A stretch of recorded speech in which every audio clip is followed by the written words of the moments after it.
There is a specific quality to the silence that surrounds a case like this one after 10 weeks. It is not the silence of nothing happening. It is the silence of things happening that cannot be disclosed without risking the one outcome everyone involved is trying to achieve. Day 71, Nancy Guthrie, 84 years old, the mother of Savannah Guthrie, has been missing since February 1st, 2026. She was taken from her home in the Catalina foothills of Tucson, Arizona, in the early hours of that morning by a masked, armed individual whose identity has not been publicly confirmed. A $1 million reward from her family remains unclaimed. An additional $50,000 federal reward remains unclaimed. The investigation is active. No arrest has been made. This week, Savannah Guthrie returned to her anchor desk for the first time since her mother disappeared. She sat down, welcomed the audience, thanked the people who had written to her family, and said she felt the prayers. Then she said, "Ready or not, let's do the news." That moment, the composure, the professionalism, the brief acknowledgement, and then the pivot to the work was watched by millions of people who have been following this case since the beginning. And it contained, for anyone paying close attention, more information about where this family and this investigation now stand than anything that has been said publicly in weeks. The Smith analysis is going to use that moment as an entry point today, not to analyze Savannah Guthrie's grief, which is private and should remain so, but to examine what her return signals about the strategic context of this investigation at the 71-day mark. Why former FBI agents say it matters that. She is visible and present every morning. What it means for the people responsible for this and how it connects to the broader analytical picture of where this case goes from here. This is part 1 of 5. Before the analysis, the foundation. Nancy Guthrie took an Uber to her daughter Annie's home on the evening of January 31st at approximately 5:32 p.m. for dinner and games. She was driven home by Annie's husband at approximately 9:45 p.m. The garage closed. At 1:47 a.m., a masked figure appeared at her front door on doorbell camera footage. The camera was disabled. Her pacemaker disconnected from its phone app at 2:28. Blood confirmed to be hers was found on the front steps. Her medication, phone, and purse were left inside. All members of the Guthrie family have been cleared as suspects. The family has cooperated fully with the investigation. What happened to Nancy was done by someone outside that family. What enabled whoever did it to choose her at that specific house on that specific night with that specific knowledge of her schedule and her property? That question is the one this investigation has not yet publicly answered. There are 2 separate analytical frameworks for understanding why this case has not broken open in 71 days, and they point in different directions. The first framework is operational. The investigation hit genuine technical obstacles that are only now being overcome. The DNA mixture is the central exhibit for this argument, a complex mixed sample in which the contribution from the unknown individual is present but cannot be cleanly separated, requires technology that is genuinely only now reaching the level of sophistication this specific problem demands.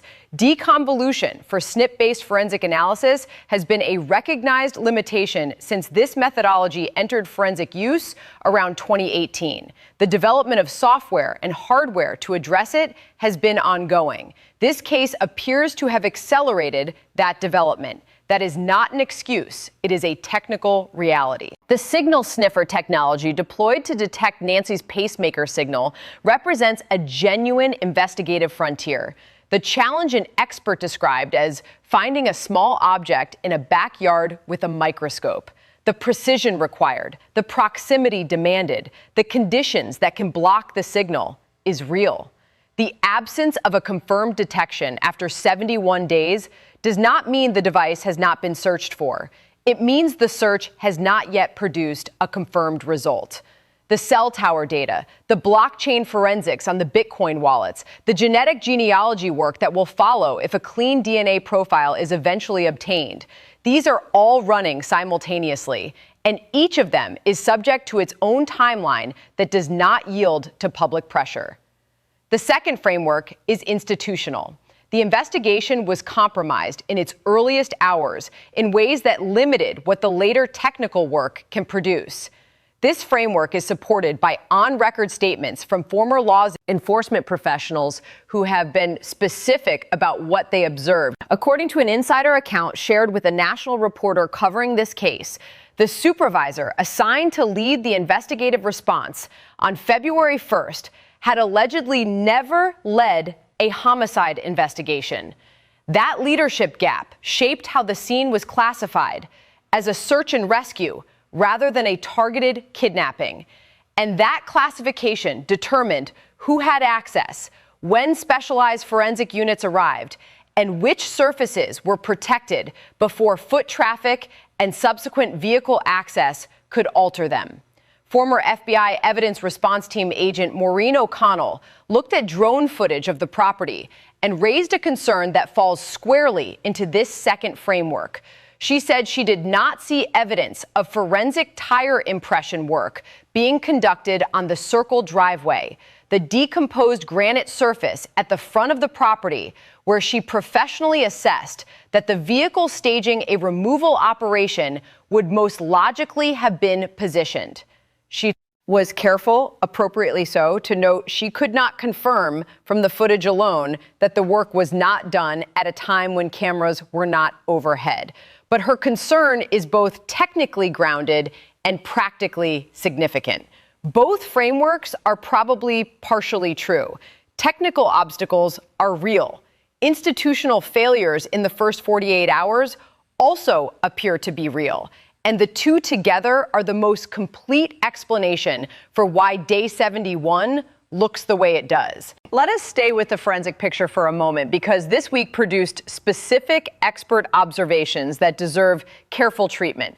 O'Connell's reading of the blood evidence goes beyond a general assessment. She described the blood droplets on the front steps as showing a pattern consistent with aspiration, blood originating from breathing or coughing.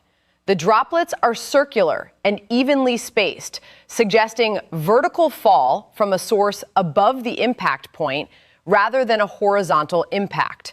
Her professional assessment was that Nancy was likely alive when she was taken through the front door, possibly unconscious or semi-conscious, with her head tilted in a position consistent with being carried rather than walking.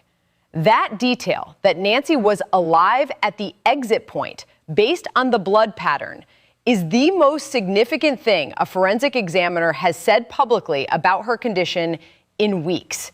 It does not confirm she is still alive. It establishes a data point about what her condition was at the moment she crossed the threshold. O'Connell's circle driveway theory adds to this: the blood on the front steps, the front door as the exit point, the neighbor's dog potentially disrupting a plan that originally called for a rear exit, the vehicle moving to the circle driveway and executing a forward exit. This is a coherent operational reconstruction built from physical evidence by someone who spent her career doing exactly this kind of work.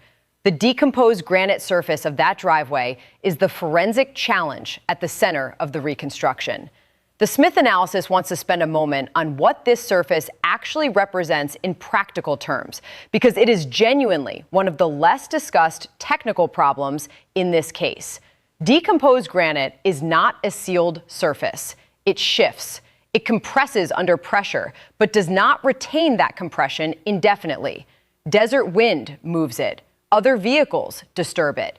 The impression of a specific tire tread, which in the FBI's database would correspond to a specific tire model, exists in the surface only as long as the surface is protected. Recovering that impression requires oblique lighting, which creates shadows that make the compressed pattern visible to a camera, and calibrated scale markers, which allow the photograph to be used for dimensional comparison. Without those tools applied in the right window, the impression may as well not exist for evidentiary purposes. O'Connell said she did not see that work in the footage. The concern she raised is specific and technically grounded. If the Circle driveway was not recognized as a priority evidence location in the first hours and processed accordingly, the most direct physical record of the vehicle that took Nancy may be gone. Not destroyed deliberately, simply lost to the passage of time and the ordinary traffic of an active investigation. The pacemaker picture adds a different layer. The cloud data that the FBI subpoenaed in the first week captured the near real-time cardiac record up to the moment the Bluetooth sync broke at 2:28 a.m.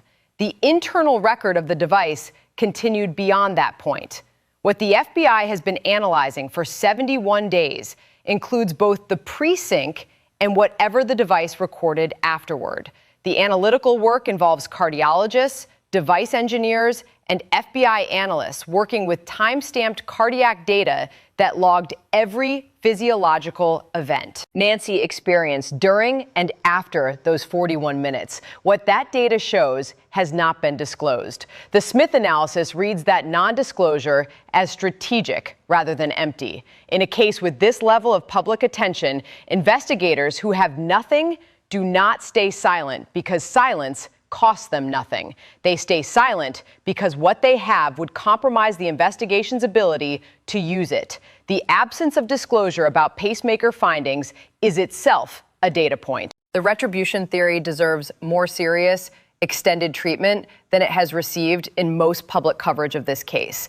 Dr. Ann Burgess, who spent decades working with the FBI's Behavioral Analysis Unit and whose research contributed to the methodology that defines modern criminal profiling, said publicly this week that in her professional view, the abduction of Nancy Guthrie may have been motivated by personal cause, a deliberate act directed at someone in this family's orbit, rooted in a grievance that may be years old. She was careful to frame this as an analytical possibility, not a conclusion. But the care of her framing should not be allowed to dilute the weight of what she is actually saying. A profiler with her background does not raise personal cause as a theory without a basis for doing so. She is saying that the available evidence, the targeting, the specificity, the preparation, the apparent absence of a clearly successful financial outcome is consistent with a motive that is not primarily economic. That someone did this not to make money primarily, but because of something they believe this family owes them. She asked investigators to look backward, not just at recent weeks or months, at years, at the full arc of this family's public and private life, at grievances held by people in Savannah Guthrie's professional orbit, Nancy Guthrie's personal orbit, anyone who experienced a loss, a professional consequence, or a personal blow that they attributed to someone connected to this family. That is a broad investigative mandate. It is also, in the Smith analysis's view, one that requires the kind of patient, sustained effort that cannot be rushed by public pressure or reward programs. The person who spent years carrying that grievance before acting on it is not the kind of person who responds to $1 million reward or a media campaign. They are a person whose silence is, at this point, their most valuable asset. The question is whether that silence can hold. Former FBI agent Jason Pack offered a framework this week that is worth taking seriously as an analytical model for what comes next. He said that most criminals in cases like this count on three things: the media moving on, the family fading from public view, and public attention cycling to the next story. None of those three things are happening in this case. Because every morning Savannah Guthrie sits at that anchor desk, the case is kept in the consciousness of millions of people. Every morning that happens, every person who knows something is reminded that the story is still alive. Every person involved in what happened to Nancy on February 1st is reminded that the family's visibility has not diminished with time. Pack said the walls are closing, not because of a single breakthrough, because of the cumulative pressure of public memory and the mathematics of secrets held between people over extended time. The ransom picture adds a specific dimension to this. The original 2 notes, authenticated as likely from the actual abductors by the FBI, carrying demands of $4 million and then $6 million with hard deadlines, failed to produce a payment because investigators believed they could trace the Bitcoin wallet. The trace failed. The note writer went silent. That sequence has two possible readings. The first, it was a financial operation that went wrong at the collection stage, and the silence that followed reflects the abductors recalculating. The second, the silence reflects a different motive structure, one in which the ransom was a functional misdirection, and the actual objective was achieved on the night of February 1st, regardless of whether payment occurred. The Smith analysis does not endorse either reading as confirmed, but both deserve to be held simultaneously as the investigation continues, because the answer to which one is true determines where the most productive investigative effort should now be focused. Savannah Guthrie went back to work this week. The Smith analysis has been thinking about what that moment means beyond its surface, not as a media event, not as a human interest story, but as a signal within the larger context of this investigation.